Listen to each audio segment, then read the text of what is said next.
ہمارے قائد ہمارے قائد ہمارے قائد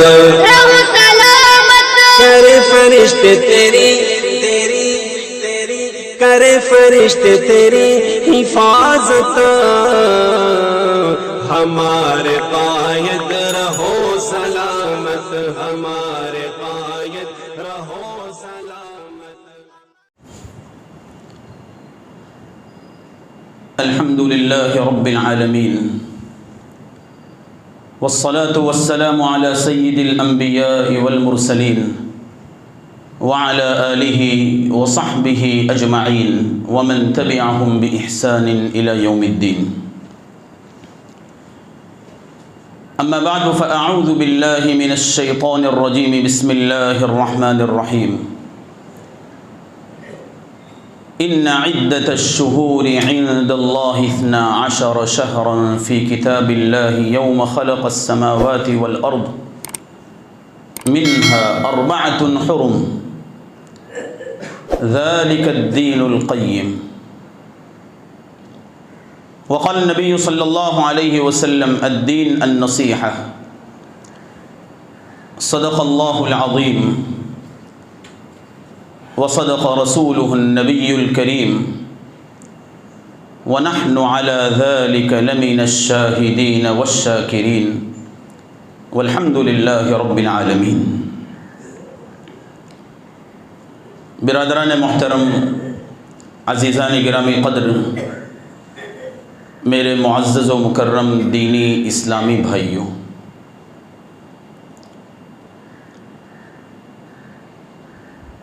آپ حضرات کے سامنے خطبے میں قرآن کریم کی ایک آیت کا ایک حصہ پڑھا جس میں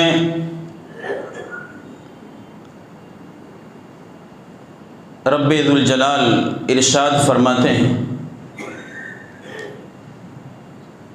ان عدت الشہور عند اللہ 12 شہرا. اللہ کے نزدیک مہینوں کی تعداد 12 ہے.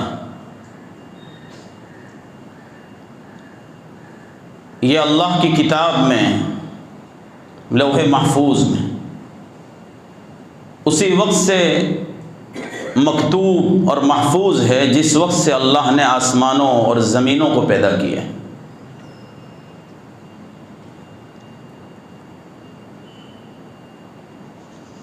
اور ان 12 مہینوں میں 4 مہینے عظمت والے ہیں. یہ 4 مہینے کون سے ہیں؟ نبی کریم صلی اللہ علیہ وسلم نے اس کی وضاحت فرمائی. 3 متوالیات، 3 مہینے مسلسل آتے ہیں، ذی قعدہ، ذی الحجہ اور محرم، اور 4تھا مہینہ ہے رجب. یہ 4 مہینے عظمت والے ہیں، احترام والے ہیں. جس وقت سے اللہ نے یہ دنیا قائم کی ہے اسی وقت سے ان کی عظمت، ان کا احترام مسلم ہے، ثابت ہے، اور اللہ بھی یہی چاہتے ہیں کہ ان کا احترام کیا جائے. ان مہینوں کے محترم اور معظم ہونے ہی کی وجہ سے زمانے جاہلیت میں جبکہ لوگ بتوں کی پرستش کرتے تھے، ایک اللہ کو چھوڑ کر کنکر کو شنکر مانتے تھے، ایسی بری حالت اور اخلاقی اعتبار سے اتنے دور ہونے کے باوجود ان مہینوں کا وہ احترام کرتے تھے. اسی لیے بعض مفسرین نے لکھا کہ وہ احترام اس انداز کا کرتے تھے کہ ان مہینوں میں اگر کسی کے باپ کا قاتل بھی سامنے آ جاتا تو اس کو نہیں چھیڑتے تھے کہ ان مہینوں میں جنگ و جدال نہیں، جھگڑے نہیں۔ اللہ نے قرآن میں اعلان کر دیا کہ یہ 4 مہینے احترام والے ہیں، اور پھر اللہ نے آگے فرمایا ذالک الدین القیم، یہی سیدھا دین ہے، سیدھا مذہب، سیدھا دین، سیدھا طریقہ، سچی بات، اٹل بات، مستحکم اور مضبوط بات یہی ہے، یہ ہمارا قانون ہے۔ یہ بات اس لیے کہنی پڑی کہ اس زمانے میں وہ لوگ اپنی طرف سے بعض مہینوں کو عظمت والا بناتے اور بعض مہینوں کو بغیر عظمت والا کر دیتے۔ مثلا مختلف صورتیں مفسرین نے لکھی ہیں، جیسے قرآن نے آگے بیان کیا انما النسیء زیادۃ فی الکفر یضل به الذین کفروا یحلونہ عاما ویحرمونہ عاما۔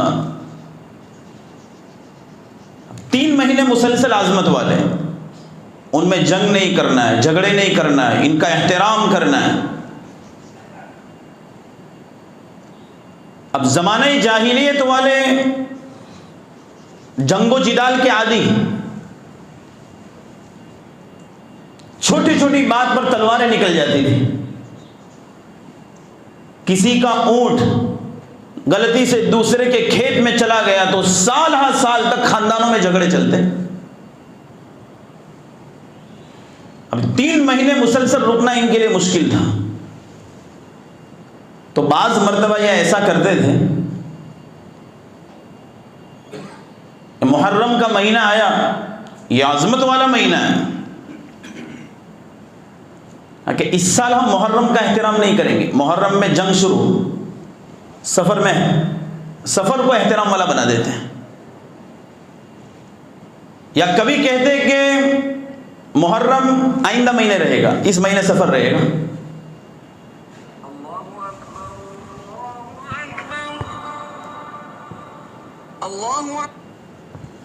اپنی طرف سے جس مہینے کو چاہتے احترام والا بنا دیتے،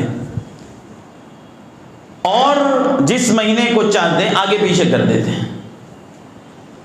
تو اللہ نے اعلان کیا کہ یہ مہینے 12 ہیں اور ان میں یہ 4 عظمت والے ہیں، اب آپ اپنی طرف سے آگے پیچھے نہیں کر سکتے۔ ذالک الدین القیم، اسلام دین کامل ہے، اس میں کوئی زبر زیر پیش کی بھی تبدیلی نہیں کر سکتا ہے۔ یہ تو مہینے تو بہت دور کی بات ہے، کوئی چھوٹی سے چھوٹی بات بھی ہو اس کو میں اور آپ اپنی طرف سے چینج نہیں کر سکتے۔ یہ اسلام کا امتیاز ہے، یہ ہمارے مذہب کی خصوصیت ہے۔ اعلان کیا گیا لا تبدیل لکلمات اللہ، اللہ کے کلمات کو کوئی نہیں بدل سکتا۔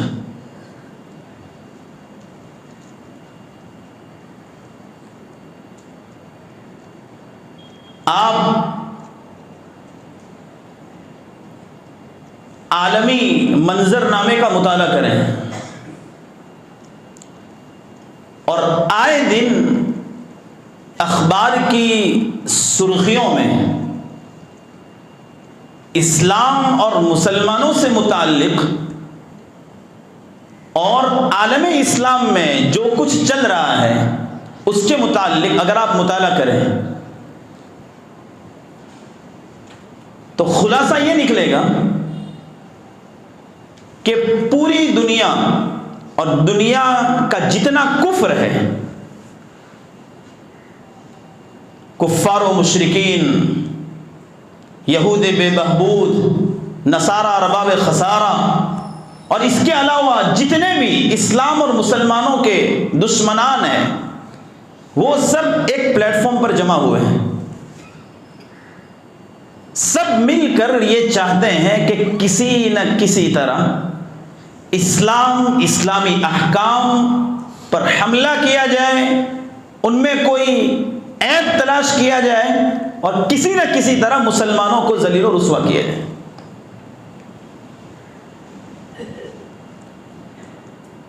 کچھ اسی طرح کی حالت، بلکہ اس سے بھی زیادہ ہمارے ہندوستان میں ہے۔ کبھی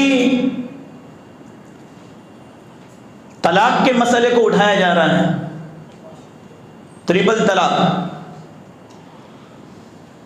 کبھی اسلامی حجاب سے متعلق گفتگو کی جا رہی ہے،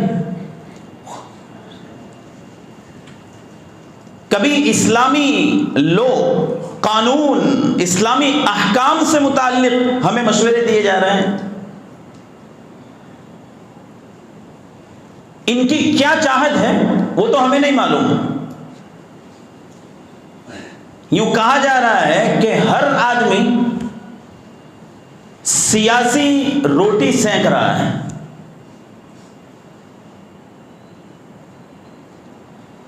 یہ سب سیاسی پینترے ہیں، پولیٹکس ہیں۔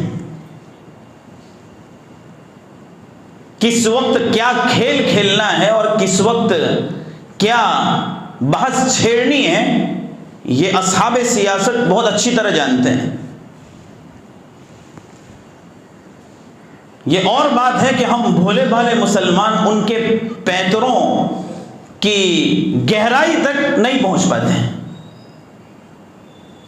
جو کچھ بھی ہو،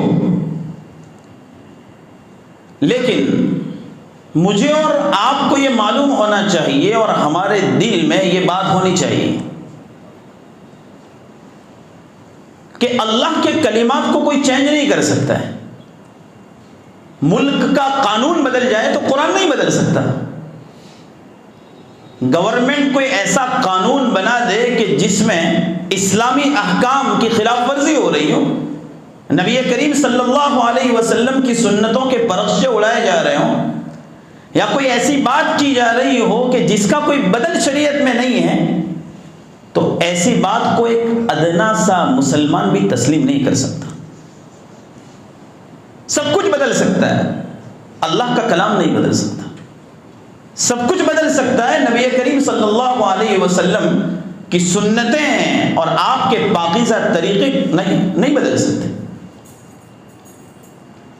یہ اسلام کا امتیاز ہے، یہ اسلام کی خصوصیت ہے، اور یہ بات بھی معلوم ہونا چاہیے کہ ہمارا جو مذہب ہے، اس مذہب کی ایک سند ہے، یہی اس کا امتیاز ہے۔ دیگر مذاہب کا آپ مطالعہ کریں گے تو ان کے پاس کوئی پروف اور سند نہیں ہے، خیالی باتیں ہیں۔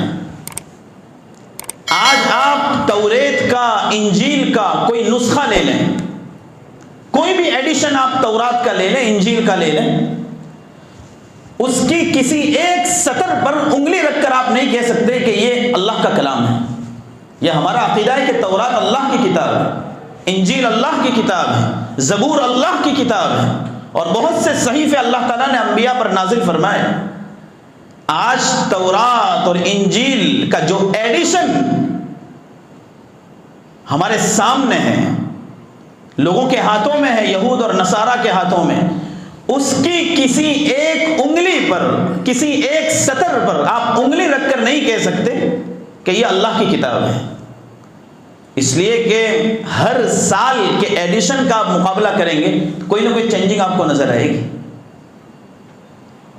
یہ خدا کے پرستار نہیں ہے، عقل کے پرستار ہیں۔ جس وقت جو ان کے جی میں آتا ہے اس چیز کا اضافہ اللہ کی کتاب میں کر دیتے ہیں، اور یہ کوئی نئی بات نہیں ہے، یہ پرانی بات ہے۔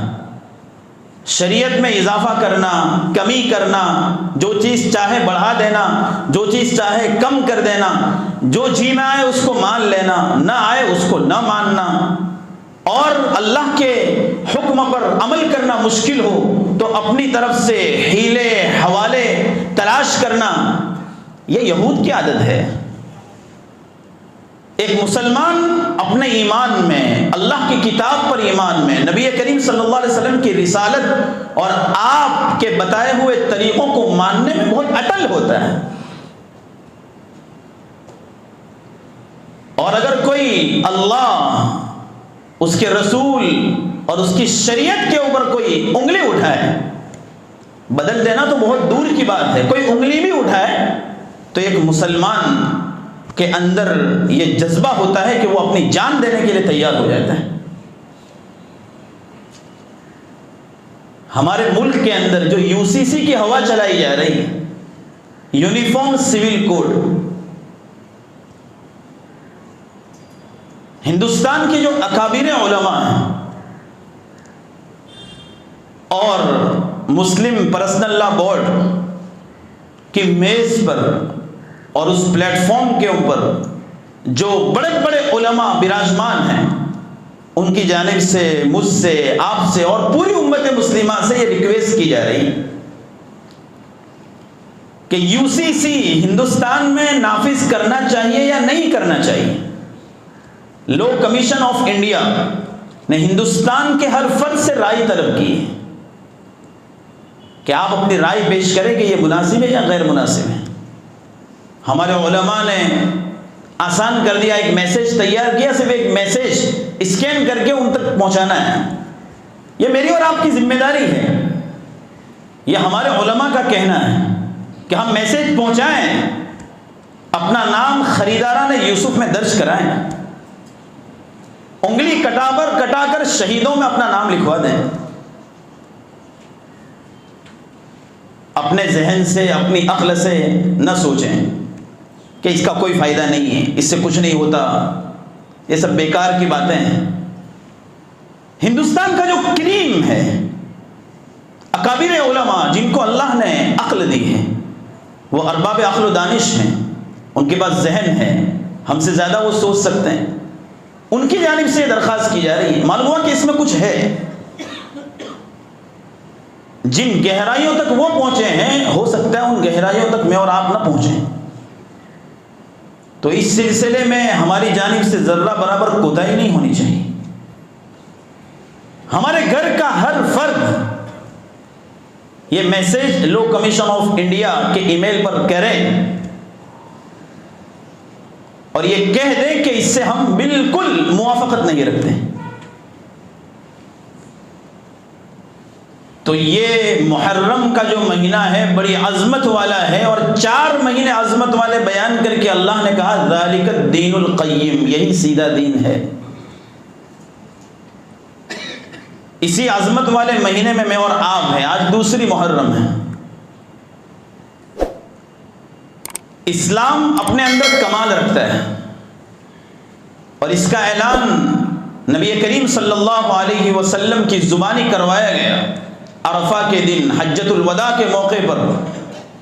الیوم اکملت لکم دینکم واتممت علیکم نعمتی، آج میں نے تمہارے لیے تمہارا دین مکمل کر دیا، اپنی نعمتوں کو تم پر مکمل کر دیا، اور دین کے لیے، دین اسلام کو تمہارے لیے پسند کیا.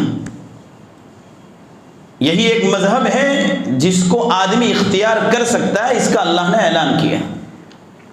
وَرَضِيتُ لَكُمُ الْإِسْلَامَ دِينًا. اس سے معلوم ہوا کہ اسلام کامل ہے. اللہ اعلان کر رہا ہے. اس لیے دنیا کے اور دنیاوی ضرورتوں کے، چاہے خوشی ہو چاہے غمی ہو، کسی بھی موقع پر ہمیں غیروں کی جانب دیکھنے کی کوئی ضرورت نہیں، ان کا طریقہ اختیار کرنے کی ضرورت نہیں، اس لیے کہ ہمارے پاس ایک کامل اور مکمل دین موجود ہے. جیسے آج 2 محرم ہے، نیا سال شروع ہوا تو بہت سارے لوگ نئے سال کی مبارکبادی دیتے ہیں، ہیپی نیو ایئر. جیسے انگریزی سال جب ختم ہوتا ہے 31 کی رات ہی سے اسٹیٹس شروع ہو جاتے ہیں، اور بہت سارے لوگ اس کو نہیں مانتے تو پہلی محرم کے موقع پر ایک دوسرے کو بدھائیاں دیتے ہیں. اسلام میں اس کا کوئی حصہ نہیں ہے، یہ نصارہ کا طریقہ ہے۔ دراصل بات یہ ہے کہ اسلام کے علاوہ دیگر مذاہب کے پاس وہ سنہری اور مقدس تعلیمات نہیں ہیں، ان کے پاس حقوق نہیں ہیں، اخلاق نام کی کوئی چیز نہیں ہے، جو کچھ ہے بس خیالی باتیں ہیں۔ اس لیے انہوں نے اپنی طرف سے بہت سارے دن گھڑ رکھے،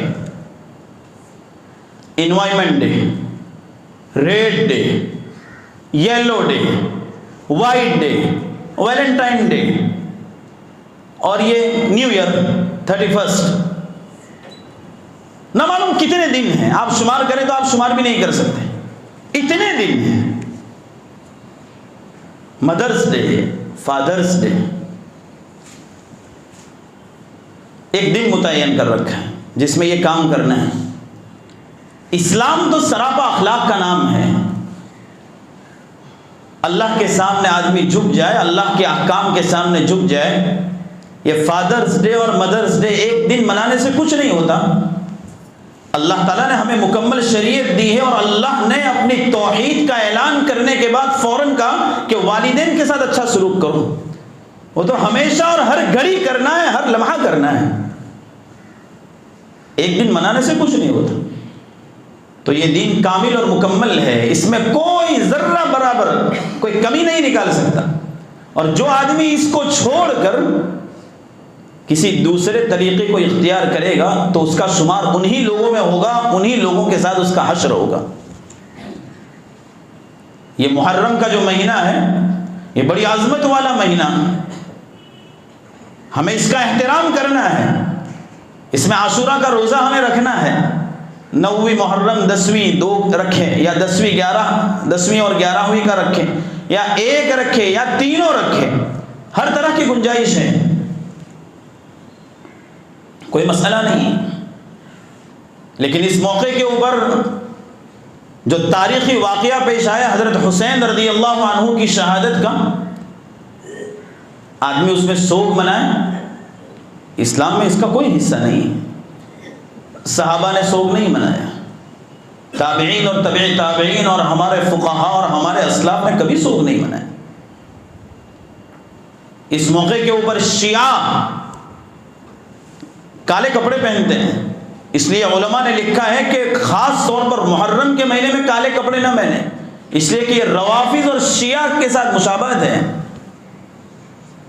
ان کے ساتھ مشابہت ہے۔ وہ اس مہینے میں سوگ منانے کے لیے، غم کا اظہار کرنے کے لیے کالے کپڑے پہنتے ہیں، ہم ان کا طریقہ اختیار نہیں کریں گے۔ اور اہل بیت سے محبت یہ ہمارا ایمانی فریضہ ہے۔ اہل بیت یعنی نبی کریم صلی اللہ علیہ وسلم کا خاندان، حضرت فاطمہ، حضرت علی، حضرت حسن، حضرت حسین اور دیگر صحابہ اور تابعین رضی اللہ عنہم اجمعین، ان سے ہمیں محبت کرنا ہے، لیکن محبت کی حدود ہیں، ہم ان محبتوں کو ان حدود کو پار نہ کریں، حدود اور باؤنڈریز میں رہ کر محبت کریں،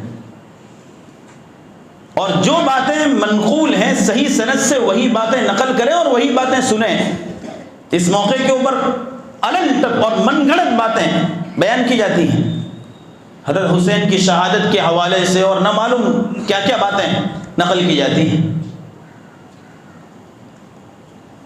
اور باتوں کو گھڑنے میں یہ لوگ اتنا زیادہ غلو کرتے ہیں کہ آپ تصور نہیں کر سکتے۔ میں ایک کتاب پڑھ رہا تھا، اس میں ایک الو، ایک پرندہ ہے، اس کے متعلق لکھا ہوا تھا۔ یہ شیعہ حضرات یہ کہتے ہیں، شیعہ لوگوں کی بڑی کتابوں میں یہ بات موجود ہے، من گڑت ہے۔ الو دن بھر سوتا ہے اور رات کو نکلتا ہے، انگلش میں اس کو آؤل کہتے ہیں، OWL، پتہ نہیں کیا تلفظ ہے اس کا، بے وقوفی میں مشہور ہے۔ کوئی آدمی اچھا کام نہ کرے کہتے الو قسم کا ہے، الو کہتے ہیں اس کو۔ تو کہتے ہیں کہ یہ دن میں نہیں نکلتا ہے، رات کو نکلتا ہے۔ تو شیعہ حضرات کی کتابوں میں یہ ہے کہ یہ الو پہلے دن میں بھی نکلتا تھا، رات میں بھی نکلتا تھا۔ حضرت علی کی ولایت کا اس نے انکار کر دیا، تو اللہ نے سزا دی کہ دن میں نہیں نکلنے کا، رات میں ہی نکلنے کا. یعنی باتوں کو گھڑنے میں اس حد تک لوگ غلو کرتے ہیں اور نہ معلوم کیا کیا باتیں نقل کی جاتی ہیں. تو الو پر سے ایک بات مجھے یاد آ گئی. الو کی مثال بے وقوفی میں دی جاتی ہے. ایک زمانے میں دہلی اور لکھنؤ کے درمیان اردو زبان میں ہمیشہ رسہ کشی، نوک جھونک اور مقابلہ آرائی ہوتی تھی. دہلی والے یہ کہتے تھے کہ ہم اچھی اردو جانتے ہیں، لکھنؤ والے ان کے اندر نزاکت بہت زیادہ، تو وہ کہتے ہیں ہم بہت اچھی اردو جانتے ہیں. ہمارے فلاح دارین ترکیسر میں ہمارے استاد سے حضرت مولانا ذوالفقار صاحب رحمۃ اللہ علیہ، وہ کہتے ہیں کہ ایک مرتبہ ایگزامینیشن ہال میں، امتحان ہال کے اندر ایک طالب علم پرچہ لکھ رہا تھا. 1 گھنٹہ ہو گیا، 1.5 گھنٹہ ہو گیا، صرف قلم اور کاغذ لے کے بیٹھا ہے، کچھ لکھ نہیں رہا ہے. وہ لکھنؤ کا تھا. تو میں نے اس کو بلایا کہ بیٹا کیا کر رہے ہو تم؟ تو اس نے کہا کہ حضرت سمجھ میں نہیں آ رہا ہے کہ کہاں سے شروع کروں اور کہاں ختم کروں. لکھنؤ والوں میں نزاکت بہت ہوتی ہے. تو ایک مرتبہ دہلی کہ کسی شاعر نے ایک مصرع کہا کہ رگے گل سے بلبل کے پر باندھتے ہیں. گل کے معنی پھول، رگ کے معنی نس. جو پتلی سی رگ جو ہوتی ہے نا، وہ پھول جہاں ہوتے ہیں وہاں بہت پتلی پتلی ایسی رگ ہوتی ہے، فوراً ٹوٹ جائے. تو پھول کی رگ سے بلبل کے پر باندھتے ہیں، یہ مصرع کہہ دیا. یہ ایک محاورہ ہے. آدمی جب الل ٹپ باتیں کرے تو اردو میں ایسا کہتے ہیں، آپ بھی کیا رگے گل سے بلبل کے پر باندھتے ہو. رگے گل سے بلبل کے پر باندھتے ہیں. اب یہ مصرع تو کہہ دیا. ایک قاصد کو بھیجا لکھنؤ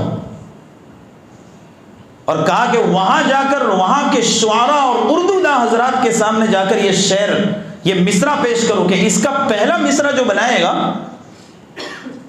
اگر بنا دیا تو ہم تسلیم کر لیں گے کہ لکھنؤ والے بڑی اچھی اردو جانتے ہیں. رگے گل سے بلبل کے پر باندھتے ہیں. وہاں گئے تو وہاں کے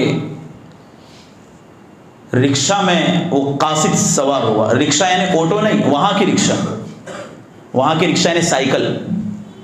جو حضرات وہاں گئے ہیں سہارنپور، دیوبند، لکھنؤ، تو وہاں کی رکشہ الگ ہوتی ہے. اور ہمارے یہاں جو رکشہ ہوتی ہے وہ اس کو آٹو بولتے ہیں وہ لوگ. تو رکشہ میں بیٹھ گئے. وہ رکشہ چلانے والے نے فارغ تھا تو پوچھا کہ آپ کس غرض سے آئے ہو، کہاں سے آئے ہو، کیا ہے. بات بہت چھپانے کی کوشش کی، بالآخر بیان کرنا پڑا کہ دراصل ایسی بات ہے، ایک شاعر نے یہ مصرع کہا ہے اور فلاں شاعر کے پاس میں جا رہا ہوں تاکہ پہلا مصرع بیان کریں، اور اس پر یہ کہ اگر بیان کر دیا تو ہم تسلیم کر لیں گے کہ لکھنؤ والے بہت اچھی اردو جانتے ہیں. تو کہا کہ آپ کو ان کے پاس جانے کی ضرورت نہیں، میں آپ کو کہتا ہوں، پہلا مصرع میں آپ کے سامنے بیان کرتا ہوں. آ کے واپس بولے کیا ہے؟ آ کے رگے گل سے بلبل کے پر باندھتے ہیں. تو انہوں نے کہا کہ پہلا مصرع میں کہتا ہوں، سنا ہے کہ دلی میں الو کے پٹھے رگے گل سے بلبل کے پر باندھتے ہیں. یہ الو پہ سے مجھے بات یاد آئی، شیعہ حضرات نے الو کو کیا مقام دیا ہے، اور یہ الو بے وقوفی میں مثال کے طور پر استعمال کیا جاتا ہے. اور یہاں یہ لکھنؤ والے رکشہ چلانے والے نے دہلی کے لوگوں کی بے وقوفی کو اس شعر کے اندر بیان کیا. شاعر بالکل نامعلوم ہے کہ سنا ہے کہ دہلی میں الو کے پٹھے رگے گل سے بلبل کے پر باندھتے ہیں.